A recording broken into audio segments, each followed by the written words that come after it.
semua dalam seri API Podbedai, podcast yang sangat luar biasa dengan orang-orang yang luar biasa. Acara dipandu oleh Bapak Didik bersama narasumber kita, Bapak Dr. Mahani, peneliti dan sekaligus pelaku industri propolis yang sukses. Beliau ini awalnya merasa gagal dengan propolis yang dihasilkan, tetapi akhirnya menemukan jurus-jurus untuk bangkit dan berhasil. Karya penelitiannya sekarang bertebaran menjadi rujukan studi propolis bak oase dunia perkelulutan Indonesia.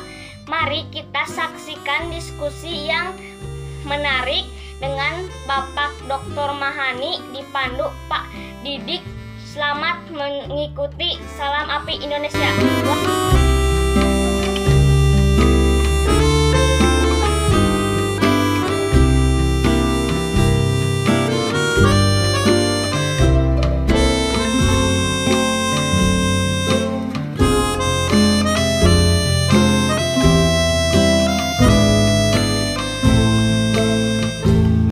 Terima kasih Pak Mahani.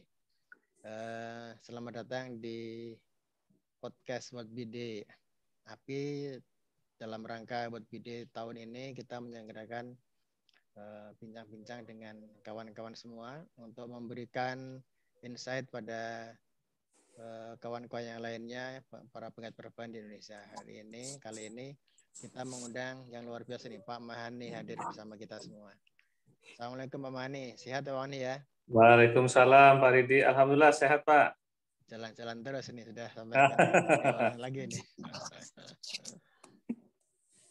Pak Mahani, sebelum kita melanjut bercerita tentang, saya kasih nama propolis oase perkelulutan di Indonesia nih ya. Iya. Boleh perkenalan dulu Pak Mahani untuk memperkenalkan kepada kawan-kawan semua nantinya yang melihat channel kita nanti. Silakan Pak Mahani. Baik, terima kasih Pak Didi sebelumnya atas kepercayaan diberikan kepada saya.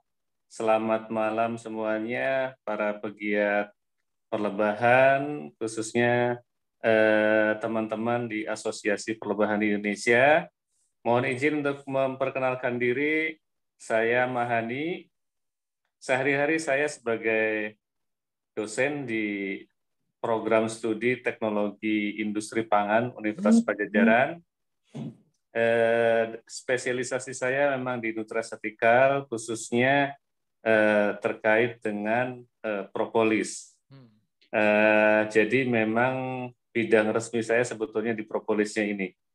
Dan kebetulan memang selain saya sebagai akademisi, saya juga seorang praktisi yang kebetulan produsen propolis juga. Ceritanya memang nanti akan banyak digali oleh Pak Didi nih bagaimana perjalanan saya bisa sampai menjadi produsen propolis di Indonesia. Itu kira-kira Pak Didi perkenalan singkat dari saya. Terima kasih Pak Mahani. Saya kenal Pak Mahani tahun berapa ya? Kata pertama kali itu dengar dari Pak Heri. Iya. Pak Heri cerita.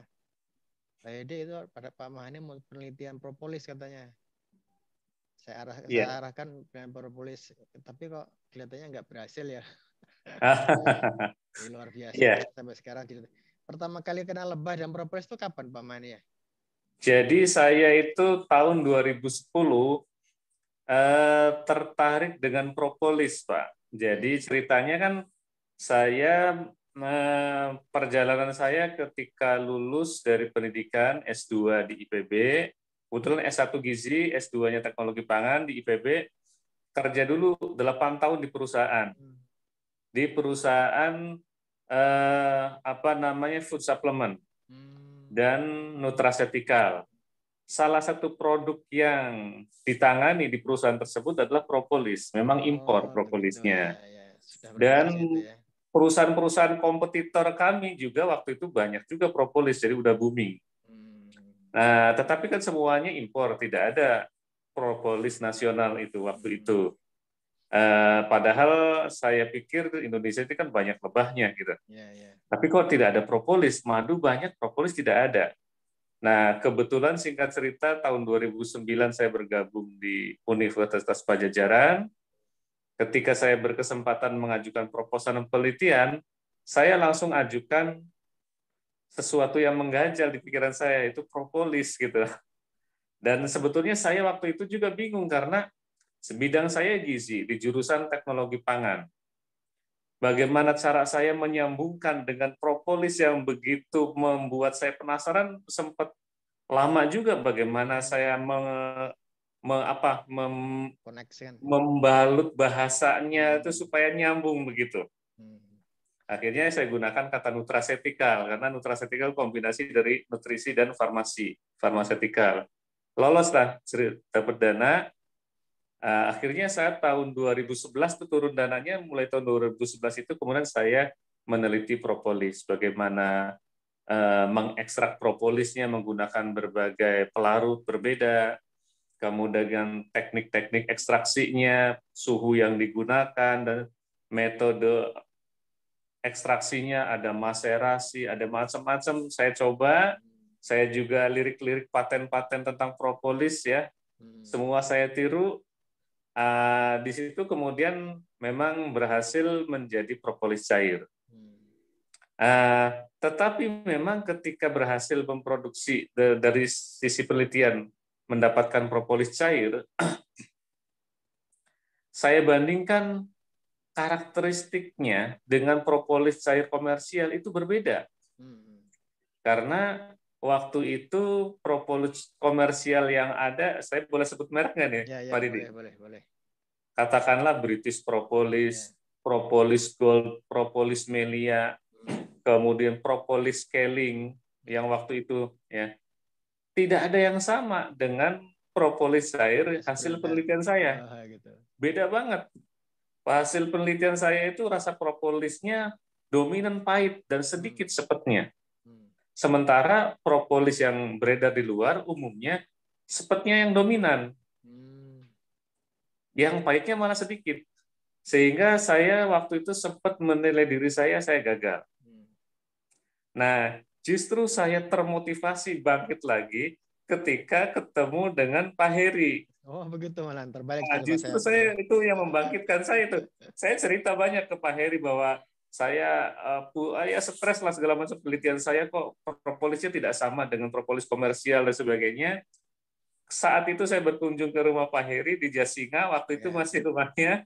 Nah, beliau kemudian, saya punya propolis Pak dari Australia, dicobakan. Kemudian saya cicip, saya di situ kaget. Karena propolis yang dibawa oleh Pak Heri yang dibeli dari Australia, itu justru karakteristiknya sama dengan yang saya hasilkan. Dominan rasa pahit. Warnanya juga sama. Ketika diteteskan di air, kelarutannya juga mirip betul. Jadi yang dulu itu saya udah pesimis, sudah putus asa, berkunjung di rumah Pak Heri, saya bangkit lagi, berarti bahwa apa yang saya lakukan itu udah benar. Memang itu karakteristik propolis Indonesia seperti itu. Jadi saya bangkit itu. Dan dari situ kemudian saya punya keberanian untuk menawarkan propolis itu ke berbagai perusahaan MLM, ke perusahaan food supplement, dan sebagainya. Itu penelitian sudah selesai tuh ya? Penelitian masih berlangsung. Itu ceritanya waktu saya ketemu dengan Pak Heri di akhir tahun pertama saya penelitian. Jadi saya juga bingung waktu itu karena dapat pendanaan 3 tahun. Tahun pertama kan saya menganggap diri saya gagal. Tapi itu di fase-fase kritis di mana saya harus membuat proposal lanjutan tahun kedua, saya berkunjung ke rumah Pak Heri, dapat motivasi yang dapat energi yang luar biasa itu. Jadi bersemangat. Ada cerita positifnya itu, cerita optimisnya mulai dari kunjungan dengan Pak Heri. Yang sebelumnya, setahun sebelumnya saya menganggap saya gagal gitu. Karena karakteristiknya berbeda dengan propolis komersial yang ada saat itu. Itu dari awal propolisnya trigona Pak ya? Awalnya propolis yang digunakan itu propolis dari Apis. Oh, begitu. Dari Apis mellifera yang ada di Indonesia. Tetapi memang kurang strong. Hmm. Dari sisi rasa, dari aroma, dan sebagainya kurang strong. Kalau warna, oke, warna waktu itu masuk, nggak masalah, tapi aroma dan rasanya kurang. Bahasa sederhananya propolis yang hambar. Oh gitu ya. Nah, kalau yang saya ceritakan ke Pak nah, setelah dapat dari Pak Heri itu sebetulnya saya bandingkan dengan propolis trigona. Karena propolis trigona itu, sorry. Jadi setelah dari Apis dulu ya, kemudian saya coba propolis trigona. Jadi waktu itu saya pasang pengumuman di apa itu namanya? Pokoknya di internet lah ya. Waktu itu belum begitu populer Facebook, WA belum ada, apalagi Instagram.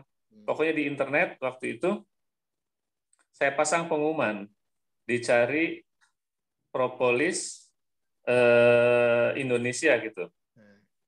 Propolis dari Indonesia, kemudian siap nampung banyak, saya katakan begitu. Nggak nyebutkan berapa kilogramnya, siap nampung banyak gitu. Nah ceritanya disambutlah, dijawab Pak Paimin. Yang menyambut itu Pak Paimin, dia bilang, Pak saya ada propolis. Kemudian saya balas lagi, Pak minta nomor handphonenya. Saya kontak handphone, telepon-teleponan, ya, singkat kata saya minta Pak Paimin kirim sampel propolisnya. Nah, ketika dikirim sampel propolis, ternyata itu aroma dari propolisnya sama persis dengan propolis komersial. Bahkan propolis komersial yang waktu itu saya anggap nomor 1. Jadi rujukan propolis di Indonesia. Nomor 1 dalam arti nomor 1 dalam kualitas, bukan nomor 1 dalam volume penjualan. Nah, jadi disitulah saya makin terlecut lagi, makin semangat lagi. Di awal saya dapat energi luar biasa dari cerita pengalaman dengan Pak Heri. Berikutnya yang kedua, saya dapat bahan baku yang saya cari dari Pak Paimin. Dari situlah kemudian saya percaya diri. Dan Pak Paimin tahun berapa itu? Tahun 2011 sudah. Tahun kedua ya? 2011 akhir pokoknya. Waktu itu kan setelah beberapa hari dari Pak Heri, saya langsung semangat kan, saya langsung cari propolis lagi itu. Nah, hanya selang beberapa minggu dari Pak Heri, saya nyambung dengan Pak Paimin. Terus berkunjung ke Luwuhnya berapa lama lagi dari perkenalan itu? Dari perkenalan saya paling cuma 1 minggu. Ketika 1 minggu setelah sampel masuk, saya buka, wah aromanya mantap, sesuai dengan propolis komersial. Kemudian saya coba ekstrak, dapatnya rendemennya tinggi, kemudian kekentalan warna segala macam semuanya masuk, langsung saya kunjungan ke Luwu Utara. Perkenalan pertama dari Pak Paimin ya. Itu. Nah, ketika berkunjung ke Luwu Utara ke tempat Pak Paimin, wah, saya berkenalkan dengan stup-stup lebahnya trigona yang vertikal itu ya. Saya makin bersemangat. Saya diajak keliling-keliling ke anggota-anggotanya juga ke hutan dan sebagainya. Makin bersemangat. Saya di situ sangat yakin ini berarti propolisnya bukan hanya sekedar memenuhi kriteria mutu, tetapi juga lebih terjamin aman dari sisi kuantitas maupun kontinuitasnya. Di situ kemudian saya semakin bersemangat. Dan di situ kemudian saya lebih tergerak lagi untuk mengajukan proposal bisnis. Kalau sebelumnya hanya proposal penelitian, masuk sekarang proposal bisnis. Jadi proposal bisnis itu juga rangkaian dari kegiatan studinya juga berarti ya? Betul. Nah, saya mengajukan proposal bisnis itu setelah ketemu dengan Pak Paimin. Karena ini saya merasa yakin, wah ini cocok ini. Kira-kira begitu. Dari mulai setup itu berapa lama sampai muncul bisnis lain tuh Pak? Dari mulai dengan Pak Paimin, proposal dibuat, sampai langsung launching perdana untuk... Ya, kalau perdananya, kita itu di tahun pertama, itu kan kita hanya produksi propolis cair curah. Jadi kita jual curah ke perusahaan lain. Itu 3 tahun pertama. Nah, masuk ke tahun keempat, kita sudah mulai meningkat lagi produksi propolisnya, juga propolis cair yang sudah branded, yang bermerek. Jadi siap untuk diedarkan ke konsumen. Tapi pun itu brandnya bukan brand kami, bukan brand Sevenutrima. Brandnya milik perusahaan MLM kebanyakan. Tapi kita jual curah juga tetap, gitu. Nah, itu tahun keempat sudah mulai produksi sampai propolis yang branded, yang bermerek. Jadi 3 tahun pertama hanya jual curah saja, kita ekstrak, setelah jadi ekstrak propolis cair, kita jual ke perusahaan propolis. Ya, ada banyak perusahaan lah di Indonesia. Gitu. Ketika awal-awal mulai masuk ke lini bisnis, ketika mencoba, oh ternyata aromanya bagus, terus kemudian sesuai dengan itu, begitu dilempar di pasar, respon pasarnya bagaimana, Pak?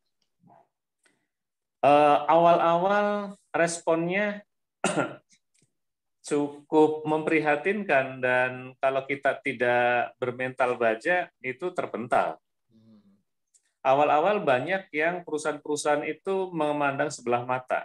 Jadi mereka menganggap impossible. Tidak mungkin lah. Mereka nggak percaya kalau ada propolis cair nasional.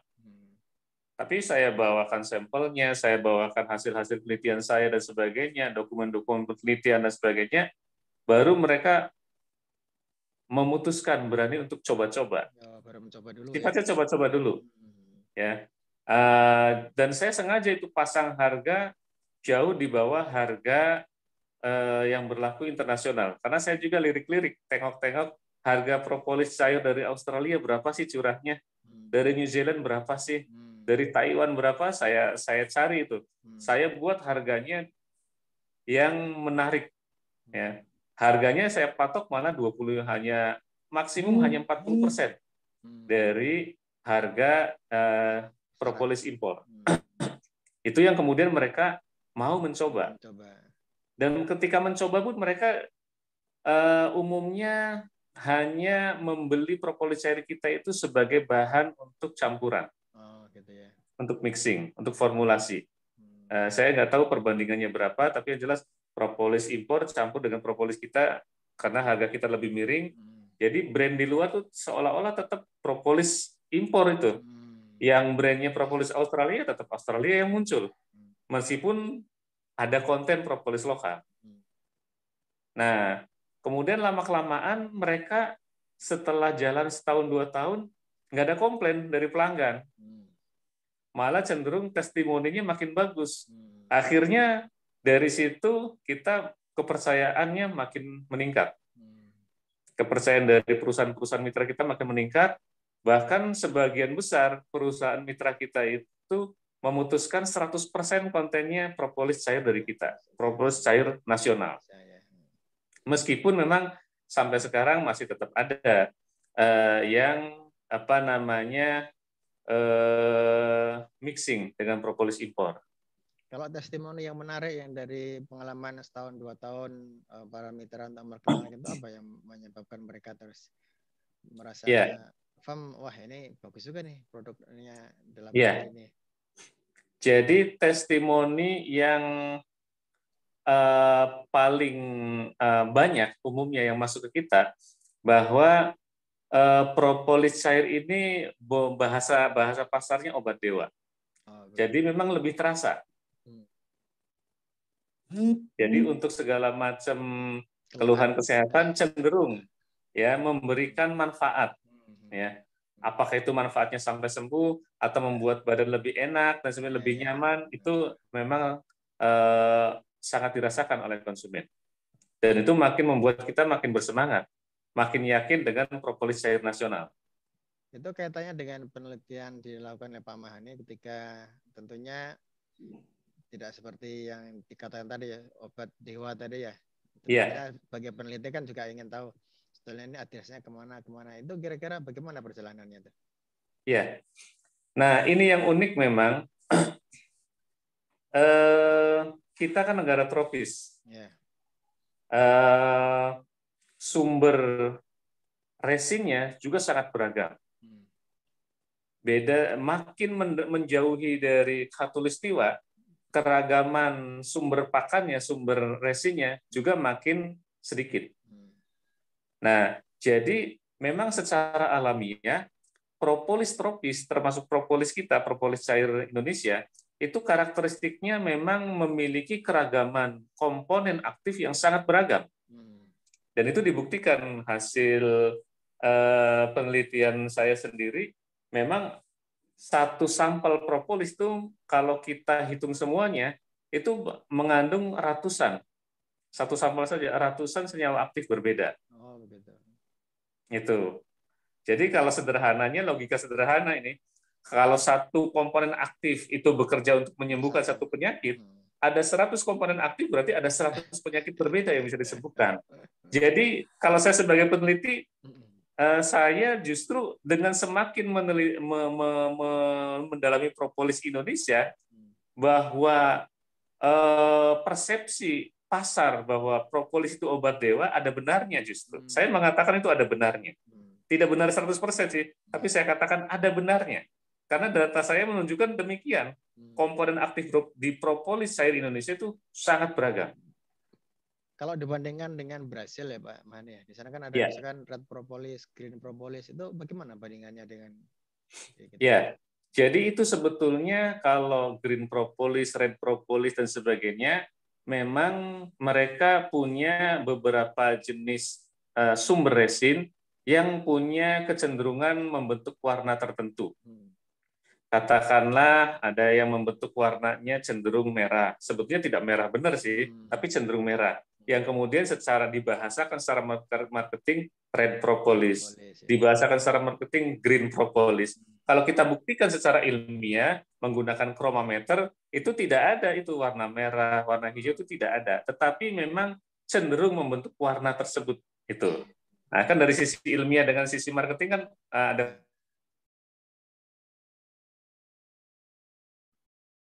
Halo. Halo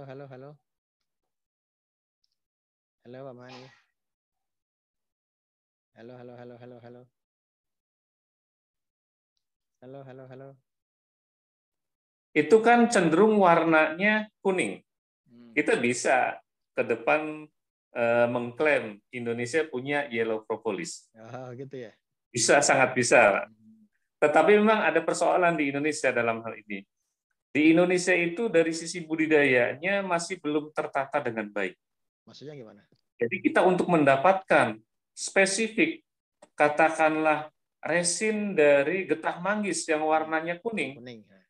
Itu sulit sekali dalam jumlah yang layak secara komersial. Kalau kita dapatkan 1 kilo, 2 kilo dari berbagai tempat berbeda, bisa. Tapi kan itu tidak mungkin kita komersialisasikan. Kalau kita bicara komersial, maka 4K 1H itu wajib terpenuhi. 4K itu 1, kualitas, 2, kuantitas, 3, kontinuitas, 4, konsistensi, 1, harga. Jadi 4K 1H dalam itu prinsip dasar dalam komersialisasi atau bisnis. 5 itu 4K 1H tidak terpenuhi, bisnis tidak akan jalan. Sehebat apapun propolis kita, 4K 1H-nya tidak terpenuhi, tidak akan bisa dikomersialisasikan. Nah, itu masalah kita di Indonesia. Sumber bahan bakunya sangat beragam, tercecer di mana-mana. Jadi perlu penataan sebetulnya. Kalau kita industri propolisnya mau hebat, mau unggul, ya bisa memenangkan persaingan dengan negara-negara lain, maka pembenahannya bukan hanya di industri propolisnya, tapi harus dari hulunya. Itu, Pak. Taruhlah misalkan tadi manggis ya, Pak Mahani. Manggis itu dia resinnya dari buahnya atau dari pohonnya? Nah, kalau getah manggis itu yang paling melimpah itu dari buah manggisnya. Memang dari pohonnya juga menghasilkan. Nah, tapi kalau getah dari pohon manggisnya, warnanya tidak terlalu kuning.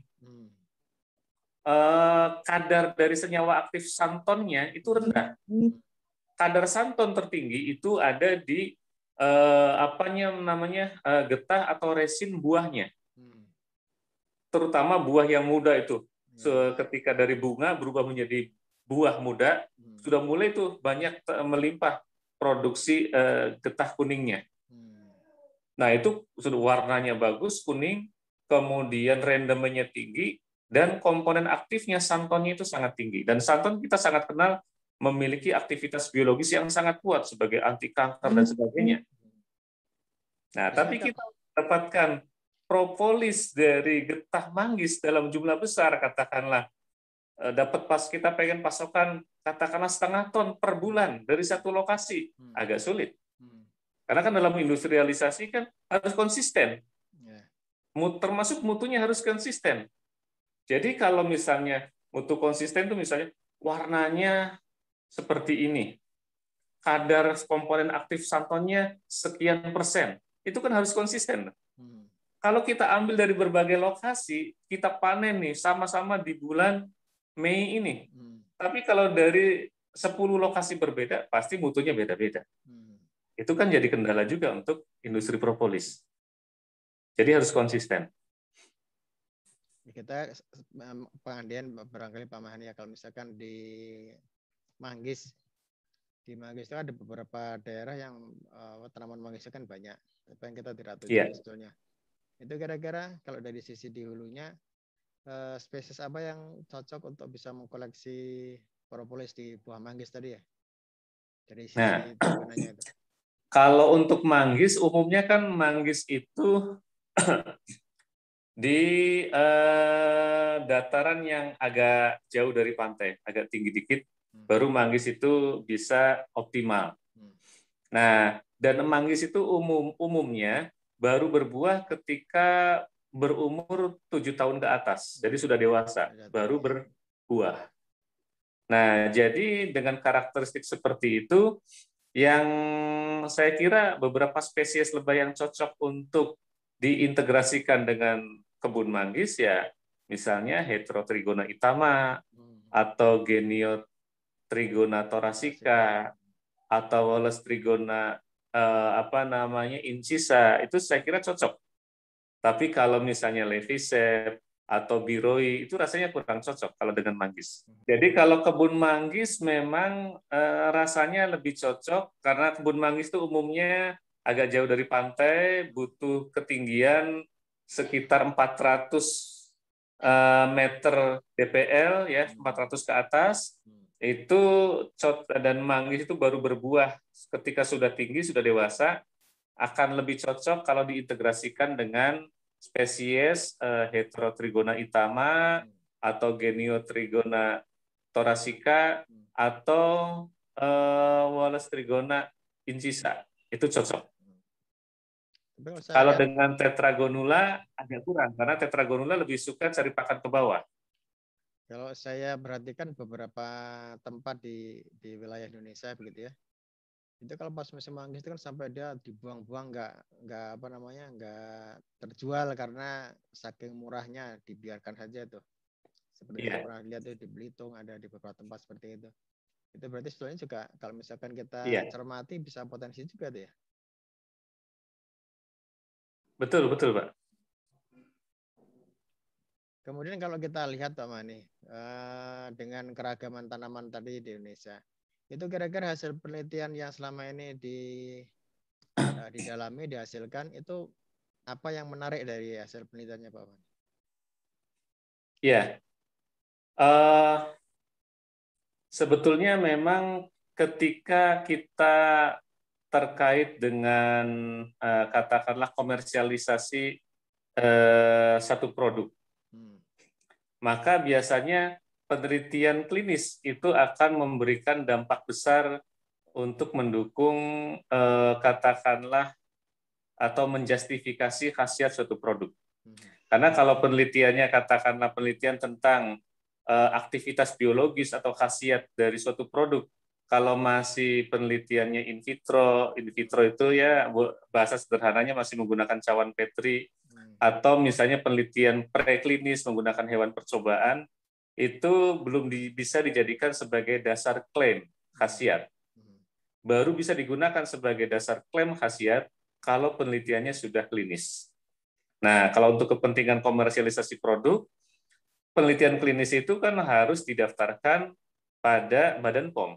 Hmm. Apa namanya penelitian etiknya itu. Etiknya kita daftarkan ke Badan POM, meskipun misalnya kita penelitiannya komisi etiknya bisa menggunakan komisi etik di Badan POM juga boleh, mau komisi etik di luar Badan POM juga boleh. Tapi kalau di luar Badan POM harus komisi etik yang masuk dalam list Badan POM ya, sebagai komisi etik yang bisa dipercaya. Nah, baru itu hasil penelitian klinisnya bisa dijadikan sebagai bahan klaim. Kalau hanya penelitian klinis biasa juga belum bisa. Sudah punya Pak Mani hasil seperti itu? Saya sendiri sebetulnya kalau penelitian klinis sudah ada, tetapi waktu itu belum sempat didaftarkan ke Badan POM. Jadi kalau untuk mencantumkan klaim di kemasan itu tidak boleh. Nah, gitu ya. Tapi ya dalam dunia bisnis kan kita ada trik, Pak Didi. Ini mungkin bagi teman-teman yang ingin katakanlah ya menggunakan data-data hasil penelitian untuk kepentingan bisnisnya harus ada triknya. Jadi klaim khasiat yang boleh dicantumkan di dalam produk itu maksudnya di kemasan produk, itu hanya penelitian klinis yang etiknya didaftarkan dan disetujui oleh Badan POM dan hasilnya proven, itu baru boleh dijadikan sebagai dasar klaim di kemasan produk. Tetapi kan penelitian klinis semacam itu kan mahal. Bagaimana triknya? Triknya gampang. Jadi penelitian-penelitian kan banyak, penelitian baik yang klinis, preklinis, bahkan penelitian in vitro terkait khasiat propolis itu sangat banyak. Nah, jangan dimasukkan di dalam kemasan produk klaimnya, tidak boleh. Tapi cukup misalnya kita masukkan ke dalam tools marketing. Kita cantumkan di flyer, kita cantumkan di brosur digital dan sebagainya. Nah, tetapi sekarang ada aturan baru dari Badan POM. Nah, kalau dulu Badan POM itu hanya mempersyaratkan izin edar produk. Nah, tools marketing, flyer, kemudian brosur dan sebagainya tidak perlu didaftarkan dulu. Sekarang bukan hanya produknya yang wajib didaftarkan, tapi tools marketingnya, konten pemasarannya, konten iklannya wajib didaftarkan. Nah, ini harus ada trik baru. Trik barunya sudah saya lakukan. Trik barunya kita buat web. Di dalam web perusahaan, ya produk-produk kita terpajang. Kita mencantumkan khasiat, tapi di dalam antarmuka kita itu ada kita cantumkan menu yang berisi hasil-hasil penelitian. Jadi hasil-hasil penelitian kita masukkan semua di situ yang mendukung produk kita. Jadi tidak bisa dijerat oleh pihak berwenang. Ini kan bukan iklan, kita justru mengedukasi masyarakat. Ini hasil-hasil penelitian tentang propolis ada di sini, silakan baca. Perkara kemudian konsumen menghubung-hubungkan antara hasil penelitian dengan khasiat produk kita, itu bukan salah kita. Itu ya persepsi publik sendiri. Itu triknya, Pak Didi. Nah, jadi tidak boleh itu dimasukkan ke dalam klaim. Nggak boleh lagi ya. Iya, tapi kita bisa menggiring opini publik, kita bisa membentuk persepsi publik dan persepsi konsumen bahwa produk kita tuh punya khasiat begini-begini dan sebagainya. Jadi di menu terpisah. Tapi itu udah pasti persepsi publik akan tergiring. Pak, kalau selama ini penelitian yang dihasilkan itu kan dari jenis lebahnya trigona, kemudian dari jenis tanamannya itu kan mempunyai indikasi khasiat barangkali ya dalam tanda kutip yang berbeda. Nah, selama ini khasiat-khasiat apa yang cukup superior atau cukup menarik untuk menjadi mungkin apakah tool marketing atau menjadi diferensiasi di dalam membuat produknya sendiri? Jadi penelitian klinis yang sangat-sangat fantastis untuk mendongkrak bisnis propolis itu penelitian klinis terkait TB. Jadi saya ada penelitian klinis yang judulnya itu Propolis Indonesia untuk mempercepat penyembuhan TB. bukan propolis untuk menyembuhkan TB, tapi mempercepat, kan beda. Ya. Soalnya kalau menggunakan obat TB kan sembuhnya lama, tapi menggunakan propolis itu sembuhnya lebih cepat. Meskipun sebetulnya kalau kita baca isinya, itu propolis itu bisa menyembuhkan lebih cepat itu ketika dikombinasikan dengan obat TB yang konvensional. Itu.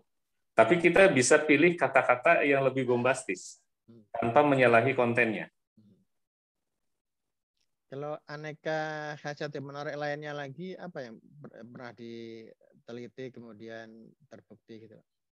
Yang bagus juga dampaknya buat komersialisasi propolis, itu khasiat propolis sebagai hepatoprotektor, sebagai pelindung liver dari efek toksik obat. Nah, kita tahu bahwa toksisitas liver di Indonesia, bahkan di dunia, itu cukup tinggi. Toksisitas liver itu kan dipicu oleh konsumsi obat-obatan kimia sintetik, dipicu oleh konsumsi pengawet, pewarna, bahasa ilmiahnya BTP, bahan tambahan pangan, itu kan luar biasa dahsyat saat ini.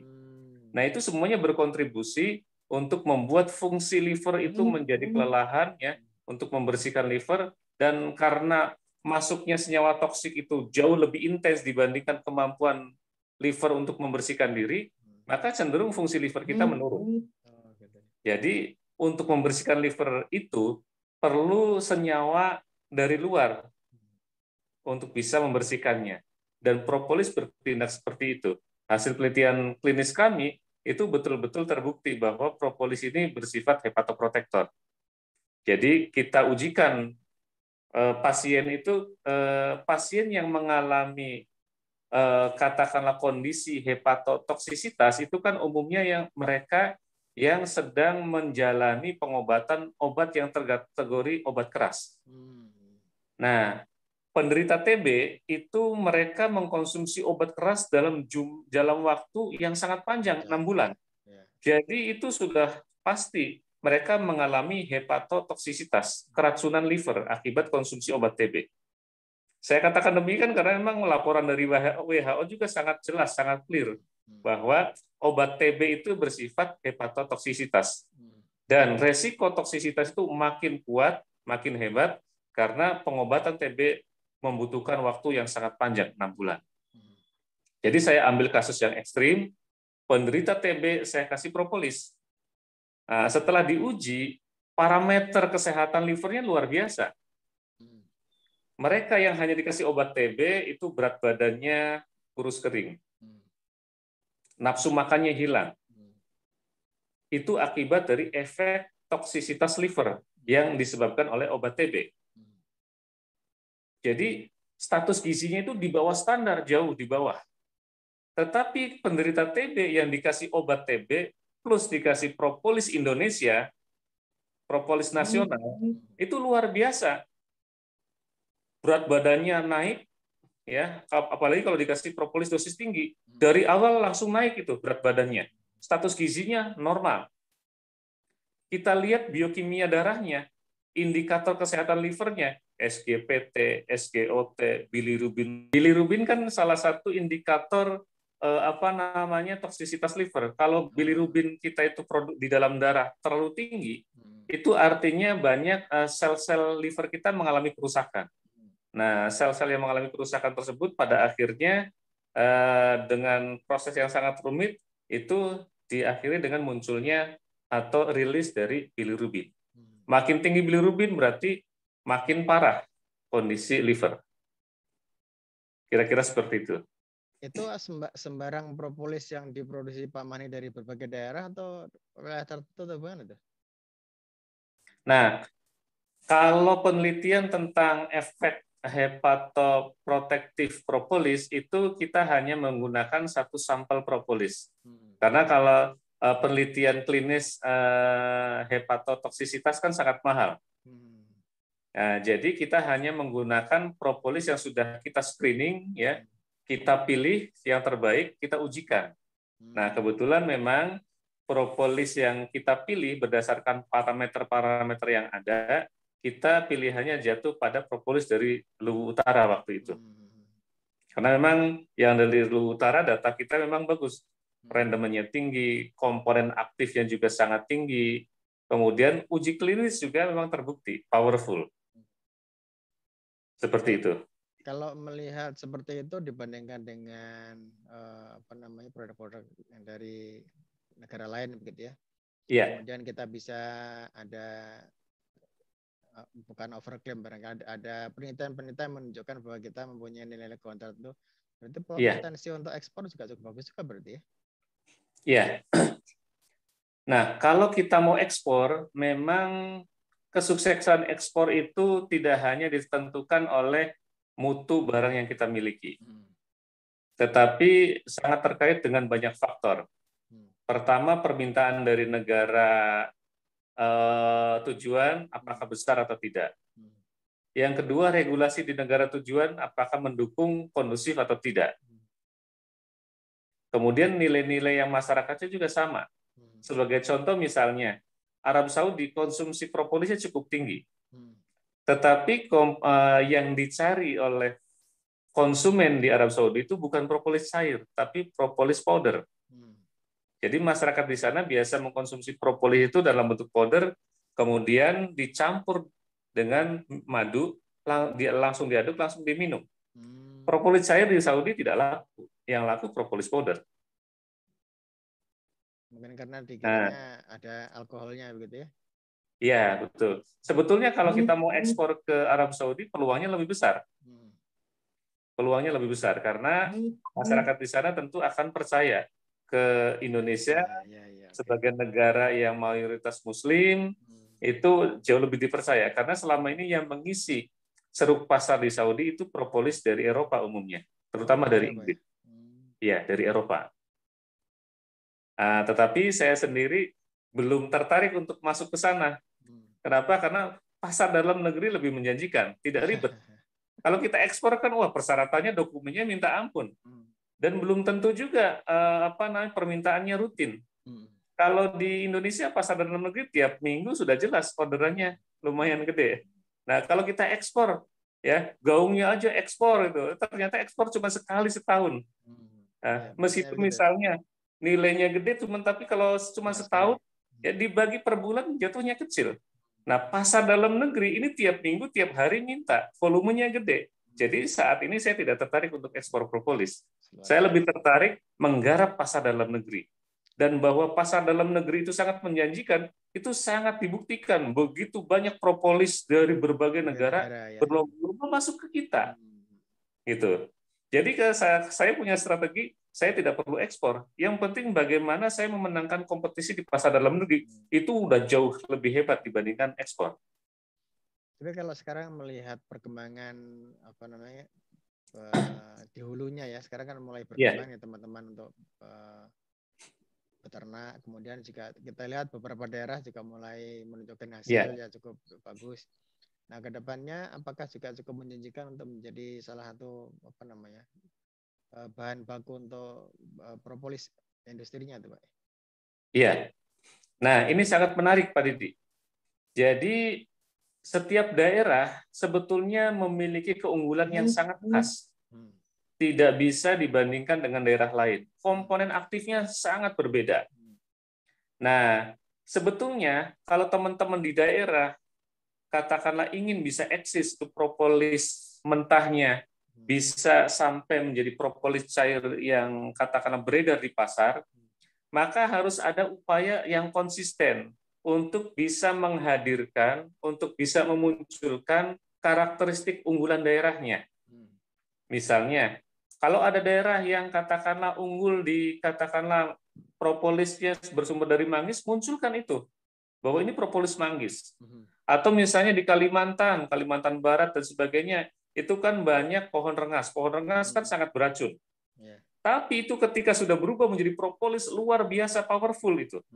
Nah, seandainya saja teman-teman di Kalimantan bisa memunculkan propolis rengas, wah itu luar biasa dahsyat.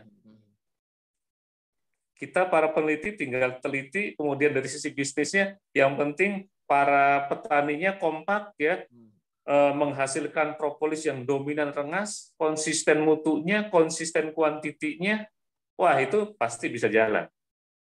Nah, jadi kalau misalnya daerah-daerah ini bisa konsisten menjaga mutunya, kuantitasnya, kontinuitas, konsistensi, dan tentu tadi harganya, wah itu luar biasa. Kita bisa menjadi negara nomor 1 di dunia sebagai produsen propolis. Sangat bisa. Kadang-kadang ini sebenarnya informasinya menarik Karena sekali. PR terbesar dalam komersialisasi propolis sebetulnya di sektor hulunya, bukan di hilirnya. Kalau di hilir itu sangat mudah, tapi kalau di hulu itu memang PR-nya cukup besar.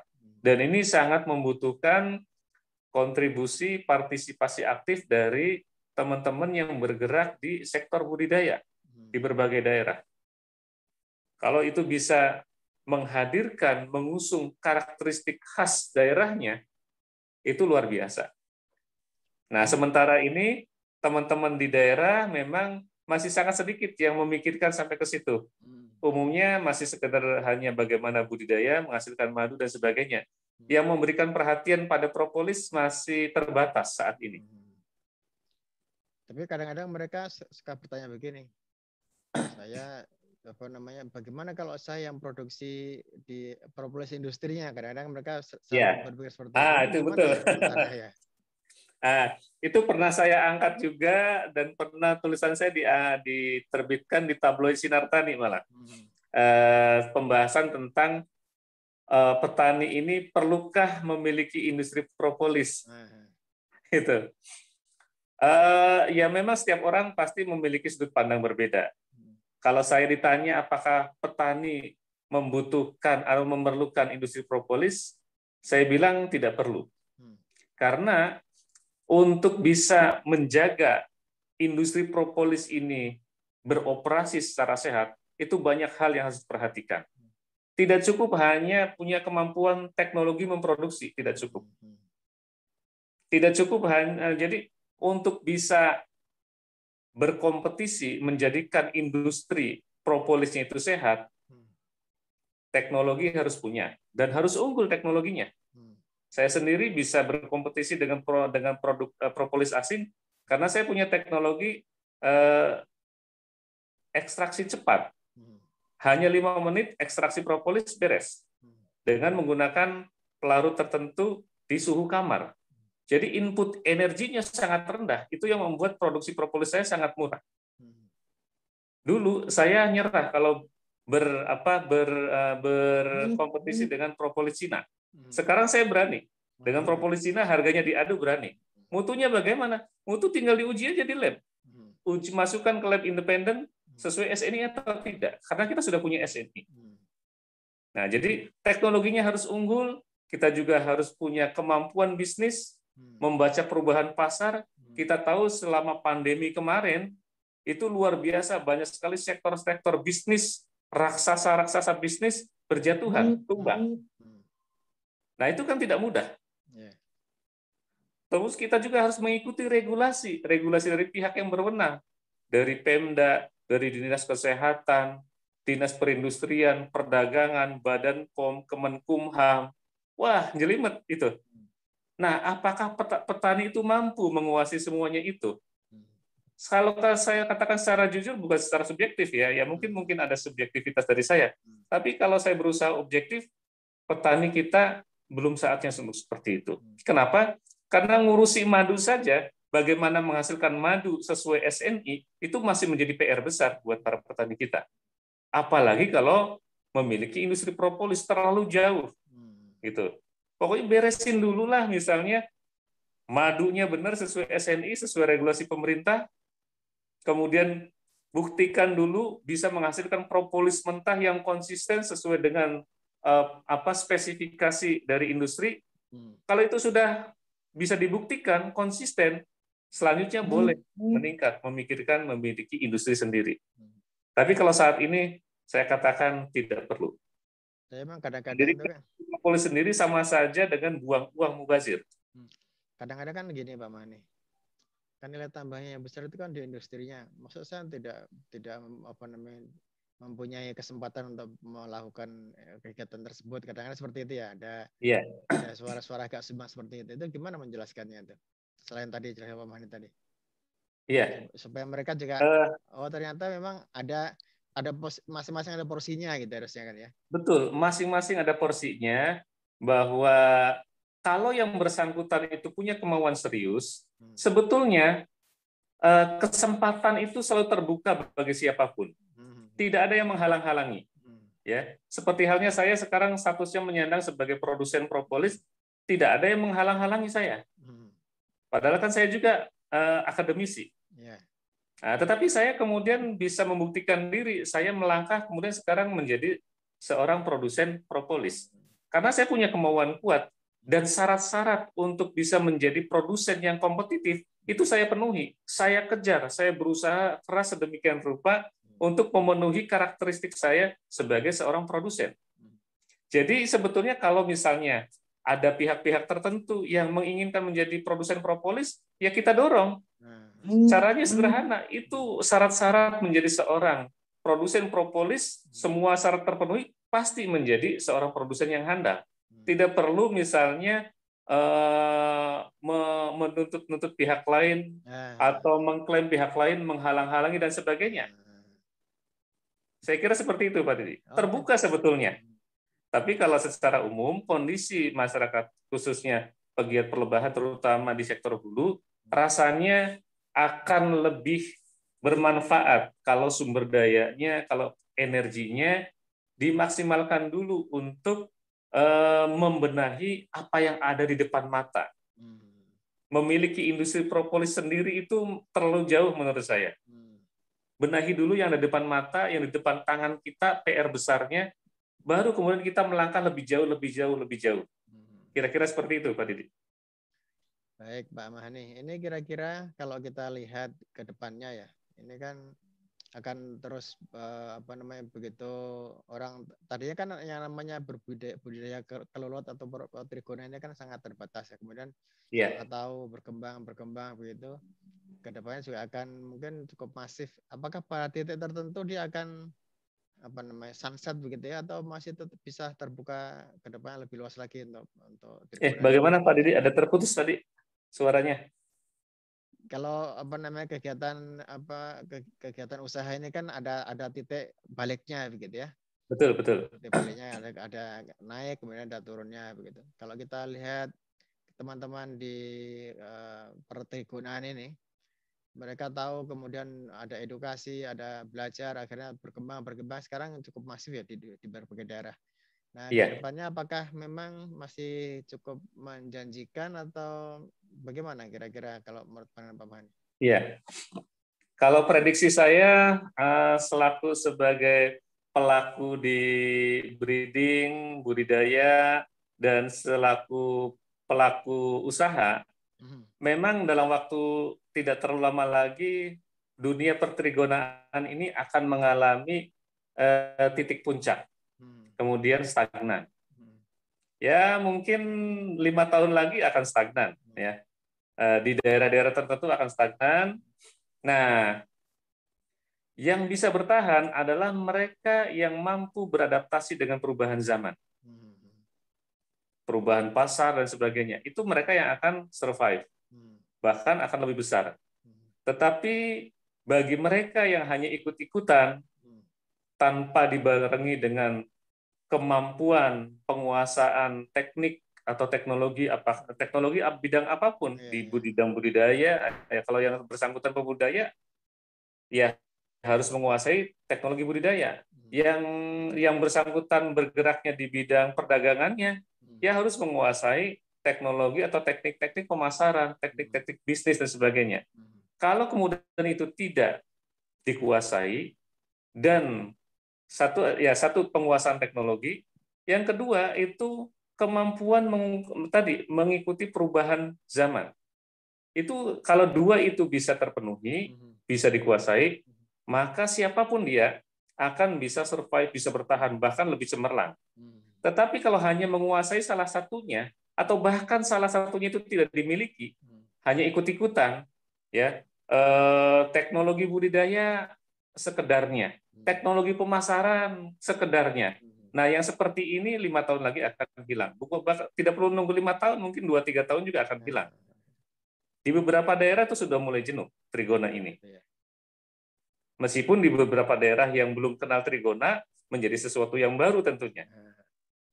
Kalau kita lihat, memang ketika ada sesuatu yang baru begitu ya, mengundang hal-hal yang tidak kita inginkan, biasanya juga ada bersama kita juga. Seperti contohnya, kemitraan di dalam usaha Trigona, yang kasus-kasus Jawa Timur, Jawa Tengah, Jawa Barat. Itu sebetulnya apa yang harus kita edukasikan kepada masyarakat agar mereka waspada terhadap hal tersebut ya? Ya, sebetulnya kita bisa melakukan beberapa hal. Yang pertama, kita memang perlunya mengkampanyekan ini kan, kalau yang kasus tadi kan lebih ke arah bisnisnya. Ya, bisnis, tadi, kalau saya melihat, masyarakat kita tergiur dengan uang mudah instan yang sangat-sangat menjanjikan. Nah, memang yang seperti ini sulit dihindari. Kita hanya bisa mengkampanyekan bahwa bisnis perlabahan itu seperti ini, yang normalnya. Kalau terlalu cepat, kalau itu berlebihan, itu ada sesuatu yang berpotensi merugikan. Penuh rekayasa, penuh trik palsu. Nah, seperti itu kan sebetulnya itu kan bisnis money game tadi, itu sebetulnya bisnis money game-nya sudah lama dari dulu. Tapi karakteristik dari bisnis money game ini akan memanfaatkan momen-momen tertentu di mana sesuatu itu bisa dijual. Saat ini momen pertrigonaan itu begitu populer di masyarakat, ya, euforia kita luar biasa tentang Trigona, dan orang-orang money game melihat itu dan kemudian menjadikan popularitas Trigona yang sekarang lagi melesat, ya, naik daun, dimanfaatkan untuk kepentingan bisnis money game mereka. Mereka yang mengeruk keuntungan, tetapi komunitas perlebahan, masyarakat awam yang akan menjadi korbannya. Nah, memang mereka juga tidak bodoh, mereka sangat pintar, mereka para pemain money game itu. Di awal-awal itu luar biasa, apa yang mereka janjikan terbukti. Investasi sekian dalam waktu hitungan sebulan, 2 bulan, atau 3 bulan, wah, dibeli, harganya luar biasa. Dan itu ceritanya kemana-mana, cerita manis itu. Padahal itu kan cuma muterin uang aja, mengkolek uang, diputer, kemudian terkonsentrasi ke titik-titik tertentu, kemudian di blow up.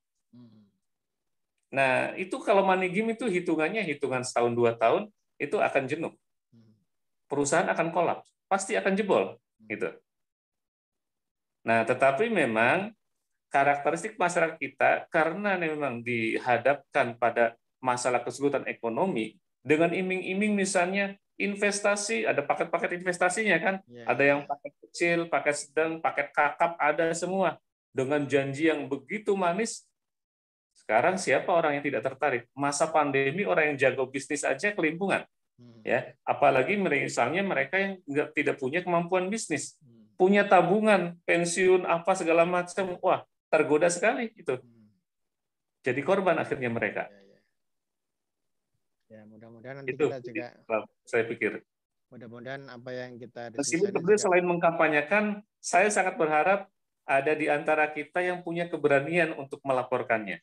Karena bisnis money game itu jelas memang dilarang oleh pemerintah, oleh otoritas keuangan. Tetapi memang tidak mudah juga karena para pelaku money game itu juga pintar mengakali aturan. Trik-triknya banyak sekali supaya tidak terkena pasal penyelewengan. Itu tidak mudah juga di situ. Baik Pak Mani, ini waktunya mungkin sudah hampir habis. Mungkin terakhir Pak Mani ya. Nah, kira-kira ke depannya kalau Pak Mani lihat penelitian Trigona ini ke depan masih terfokus pada propolis. Kalau Pak Mani kan ahlinya ke propolis ya. Hal-hal apa lagi kira-kira yang akan berkembang ke depan beberapa tahun kemudian terkait dengan tren penelitian yang ditemukan sekarang? Kalau saat ini saya ke depan itu sudah mulai membelokkan arah penelitian. Sejujurnya arah penelitian saya menyesuaikan dengan permintaan pasar. Jadi penelitian propolis yang dikaitkan dengan aplikasinya sebagai obat tradisional, ke depan saya kurangi. Saya mulai beralih dengan penelitian-penelitian yang arahnya ke nutrikosmetik. Nutrikosmetik itu adalah produk kosmetik yang berisinya nutrisi, bahan-bahan alami. Ke depan, sekarang itu nutrikosmetik lagi naik daun. Tentu obat tradisional juga masih naik daun, tapi saya pikir saya saat ini obat tradisional sudah bisa membuktikan sudah cukup lah. Saya ingin garap pasar baru yang sedang naik daun, yaitu kosmetik yang berbasis produk nutrisi. Dan nutrikosmetik berbasis produk perlebahan, apakah itu propolis, madu, royal jelly, dan sebagainya, itu luar biasa. Nah, salah satu kelebihan propolis apabila diaplikasikan sebagai produk nutrikosmetik, produk yang terkait kulit, itu testimoninya lebih cepat. Perubahannya, khasiatnya bisa dirasakan lebih instan dibandingkan propolis sebagai obat tradisional. Sebagai contoh, orang supaya sembuh dari TB itu kan butuh waktu 5 minggu. Tapi kalau orang supaya kulitnya cerah, wajahnya kencang, itu bisa berubah dalam waktu 1 malam. Wah, itu sangat fantastis dari sisi bisnis. Jadi ke depan saya bukan saja, saya ke depan akan kembangkan nutrikosmetik. Arah penelitian saya ke kosmetik. Supaya masih nyambung dengan ilmu saya, ilmu nutrisi, ya kebetulan di pasar juga ada istilah nutrikosmetik, saya pakai itu istilah nutrikosmetik. Ya termasuk nutrikosmetik ini juga mungkin personal care, sabun propolis, pasta gigi propolis, krim propolis, dan sebagainya. Dan itu pun di pasar sudah mulai ada, sudah mulai banyak. Pasta gigi propolis di Indonesia pun sudah ada diiklankan. Gitu. Ke depan saya ke sana. Jadi tidak berhenti di obat tradisional. Pasar nutrikosmetik jauh lebih menjanjikan, dan untuk mendukung produk nutrikosmetik ini bisa menjadi raja di negeri sendiri, tentu bukan hanya industri propolis, bukan para peneliti saja yang punya peran, tetapi para petani di seluruh Indonesia sangat-sangat penting perannya sebagai pensuplai bahan baku propolis. Nah, pesannya kepada... Kami sangat berharap agar kekhasan, ciri khas daerah itu muncul, ya, tertata dengan rapi, supaya mempermudah tugas para akademisi dan tugas para industri propolis. Saya kira itu Pak Didi. Baik, terima kasih Pak Mahani. Ini pesannya sudah cukup. Mudah-mudahan sampai kepada kawan-kawan semua dan memberikan motivasi kepada segenap penggiat pertrigonaan ya. Iya. Kelulutan, perkelancengan atau apalagi namanya itu. Mudah-mudahan apa yang kita diskusikan juga memberi insight, memberi pembelajaran yang mudah-mudahan memberi inspirasi terus bergerak ke depan sehingga akan memajukan perlebahan Indonesia. Terima kasih Pak Mahani atas waktunya. Semoga tetap sama-sama Pak Didi. Sukses dan sehat selalu ya. Amin. Terima kasih banyak Pak Didi. Terima kasih. Seakhir ya. Assalamualaikum warahmatullahi wabarakatuh. Waalaikumsalam warahmatullahi wabarakatuh. Terima kasih semuanya Bapak Ibu.